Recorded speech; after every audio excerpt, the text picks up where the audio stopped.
હાલ બેહાલ થઈ ગયા છે। વરસાદ બંધ થવા છતાં બેઝમેન્ટમાં પાણી હજુ પણ યથાવત છે।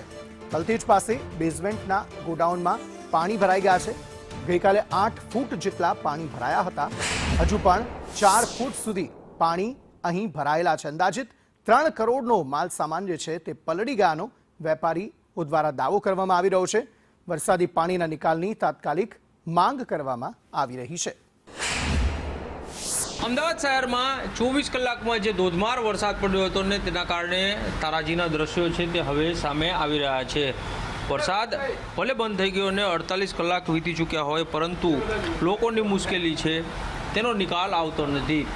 બેઝમેન્ટમાં અથવા તો લોઅર બેઝમેન્ટમાં જે કોઈ ગોડાઉનો છે અથવા તો પાર્કિંગો છે તેમાંથી હજી પણ પાણી ઉતર્યા નથી। આજે દ્રશ્યો દેખાઈ રહ્યા છે થલતેજ 4 રસ્તા નજીક આવેલા એક ગોડાઉનના આ દ્રશ્યો છે કે જેમાં તેનો માલસામાન જે છે તે પડ્યો હતો ને આ ગોડાઉનમાં અત્યારે જોઈ શકાય છે કે લગભગ ઘૂંટણસમાં પાણી જે છે તે ભરેલા છે ને વસ્તુઓ જે છે તે લગભગ બગડી ચૂકી હોય તે પ્રકારની સ્થિતિ અત્યારે જોવા મળી રહી છે।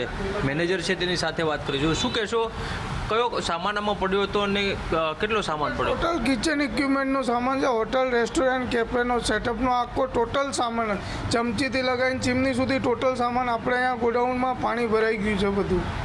કેટલું પાણી ભરેલું? એટલે કરીબન સમજો ને 8 ફૂટ જેટલું પાણી ભર્યું હતું। કાલે બપોરે 3 વાગ્યાથી અમે 3 મોટરો લગાવી છે। અત્યાર સુધીમાં 3 થી 4 ફૂટ હજી પાણી રહ્યું છે હજી તો। કેટલું નુકસાન?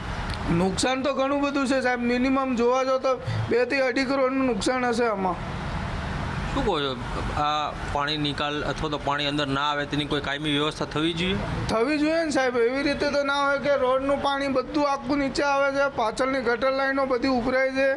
ગટર લાઈનો એક પણ પાણી જતું નથી, ઉપરથી ગટર લાઈનમાંથી બધું પાણી બહાર નીકળે છે। તો વરસાદનું પાણી જશે ક્યાં પછી? તો